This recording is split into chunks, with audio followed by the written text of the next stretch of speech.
అంటే బయట దేవుడు లేడు. ఉంటే ఉన్నాడో లేడో నీకు నువ్వు తెలుసుకోవాలి. అనుభవరీత్యా తెలుసుకోవాలి. అది మనం ఒక విపස්සనా మెడిటేషన్ ద్వారా ఆహ్, ముఖ్యంగా అది ఒక అనాపాన సతి అనే ఒక ధ్యాన మార్గం ద్వారా మీకు తెలుగు రాష్ట్రంలో సుభాష్ పత్రి గారని ఉండేవారండి ఆయన. అవును. చాలా చాలా గొప్పవారు పత్రిజీ గారు. మెడిటేషన్ చేశారు.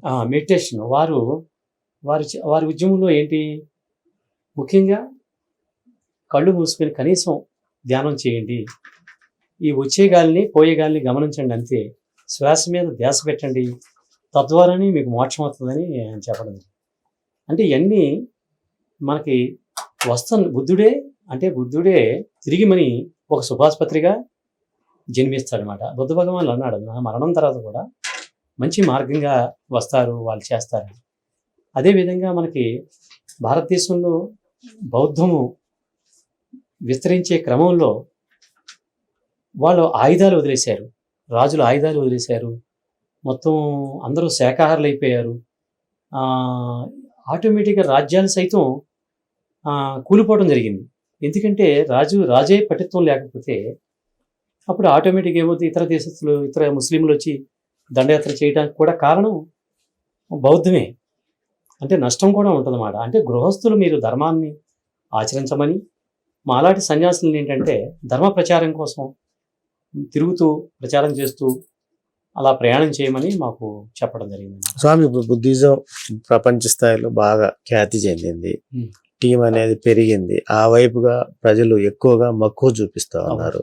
అసలు ఈ బుద్ధిజాన్ని నడిపించే వ్యవస్థ ఎక్కడి నుంచి ఉంది ప్రపంచంలో? అంటే మీకు హెడ్ క్వార్టర్స్ లాగా ఏమైనా ఉన్నారు? ఇప్పుడు ఇంతకుముందు గురువులు అన్నారు, అంటే ఆ గురువులు ఏ విధంగా ఉద్భవిస్తారు? మీరు గురువుగా మారాలంటే ఎలా? ముఖ్యంగా బుద్ధ భగవానులు ముఖ్యంగా మరణించే ముందు ఒక పెద్ద అందరూ బౌద్ధ భిక్షులు అందరూ కోరటం జరిగింది, నీ తర్వాత ఎవరు గురువు మాకు అని అడగటం జరిగింది. అప్పుడు ఆయన అంటాడు, నీ బుద్ధే నీ గురువు మాట. అంటే బుద్ధే అన్నీ నిర్మిస్తుంది. ఆ బుద్ధిని మనం పరిశుద్ధం చేసుకోవడం కోసమే మేము నిత్యము గుండు గుంటుకోవడం అనేది ఏంటంటే అది పూర్తిగా దానికి ఏమీ లేకుండా ఉండడానికి, ఒక సంపూర్ణంగా ఉండడానికి ముఖ్యంగా ఈ గుండు కొట్టుకోవడం అనేది ప్రధానంగా ఉంది. అంటే నిరాడంబరంగా ఉండడం. అలాగే 2 శివరాలు మాకు ఉంటాయండి. ఒకటి ఉతుక్కోవాలి, మళ్ళీ ఆ భిక్షపాత్రలు పెట్టుకోవాలి, 2 ధరించాలి. ఇలాగా ఏది ఆస్తిని మా చేతితో పట్టుకెళ్ళకూడదు. భిక్షపాత్రలో ఉన్నది ఇది ధరించేదా? ఒకటి ధరించేది ఒకటి ఉంటుందండి. అయితే ముఖ్యంగా ఏంటంటే గురువు అని అడిగారు కాబట్టి గురువు నీ బుద్ధే గురువు మాట. అందుకనే మన హిందూ సమాజంలో కూడా అహం బ్రహ్మస్మి అంటారు. అహం బ్రహ్మస్మి అంటే బ్రహ్మ అంటూ ఎక్కడ లేరు, బుద్ధి ఇందులోనే ఉన్నారన్నారు. అందుకనే వీళ్ళు బ్రహ్మముఖస్య బ్రాహ్మణ అని చెప్పడం వల్ల మనకి వివాదం వచ్చింది. అంటే ఇక్కడ బ్రాహ్మణ అంటే అర్థం ఏంటంటే జ్ఞానం కలిగిన వాడని అర్థం.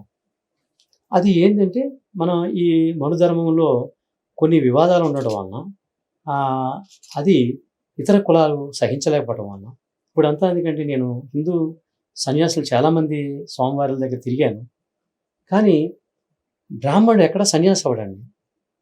బ్రాహ్మణుడు సన్యాసి అవడు. సన్యాసి అయ్యాడంటే అతను ధనం కోసమే అవుతాడు. కానీ చాలామంది శూద్ర కులాల్లోనూ వైశ్యాసులోనూ అదేవిధంగా రాజుల్లోనూ సన్యాసులైన హిందూ సన్యాసులు ఎంత నిడారంబరంగా ఉన్నారు. వాళ్ళు అసలు ధనం పట్ల వాళ్ళకి ఆకర్షణ లేదు, ధర్మం కోసమే వాళ్ళు తప్పిస్తున్నారు. అదే క్రమంలో నేను ఆంధ్రప్రదేశ్లోను తెలంగాణలో ఉన్న బౌద్ధ స్తూపాలు నిండుగా ఉన్నాయండి. ఇంచుమించు ఆంధ్రప్రదేశ్లో 40 స్తూపాలు ఉన్నాయి. 40 స్తూపాల్లో ఒక స్తూపం అయితే ఇది సంఘమిత్ర కట్టిందండి, ఆదోరు స్తూపం. అప్పుడు మా గురువులు ఏమన్నారంటే గత ప్రభుత్వంలో ఉన్న ముఖ్యమంత్రి ఆయన తెలుసో తెలియకో ఇష్టమయ్యో ఇష్టమవ్వకో అంబేద్కర్ జిల్లా అని పేరు పెట్టారు. ఆ అంబేద్కర్ జిల్లాలో కాన్సన్ట్రేట్ చేయాలని నేను వచ్చాను. అదే క్రమంలో మరి అమరావతి వచ్చినప్పుడు ఒక తల్లి కనపడ్డారు. ఎందుకని అంబేద్కర్ గారికి బుద్ధిజానికి ఇది దగ్గర సంబంధం ఎందువల్ల అంటే ముఖ్యంగా హిందూ మతం చాలా గొప్పదండి. మతం ఇక్కడ ప్రపంచంలో ఏ మతాలు అధర్మం చెప్పలేదు, ధర్మమే చెప్పినాయి. కానీ ముఖ్యంగా హిందూ మతంలో కొన్ని మార్పులు చేసుకోవాల్సిన పరిస్థితి ఏర్పడింది. అది నేను అంబేద్కర్ వాల్యూమ్ చదవడం వల్ల నాకు అర్థమైంది. ఆయన ఏమన్నాడంటే మనుధరము ఒక చట్టం అయ్యి మనుధరం ధర మేము అస్పృశ్యులు అయ్యామనే బాధ, అంటరానితనం అనే బాధ వాళ్ళలో ఇది ఉండి, అంటే ఇప్పుడు అంటరానితనం లేదండి. ఇప్పుడు వీళ్ళే ఓసీల్లాగా ఉన్నారు. దళితులందరూ చాలా హైలోకి వెళ్ళారు. ఈ రోజున వాళ్ళే నాకు ముద్ద పెడుతున్నారండి. ఈ క్రమంలో ఆనాడు బాబాసాహెబ్ అంబేద్కర్ చాలా చదువుకుంటే కూడా ఆయన బయట పెట్టేవారు, నీళ్ళు ఇచ్చేవారు కాదు.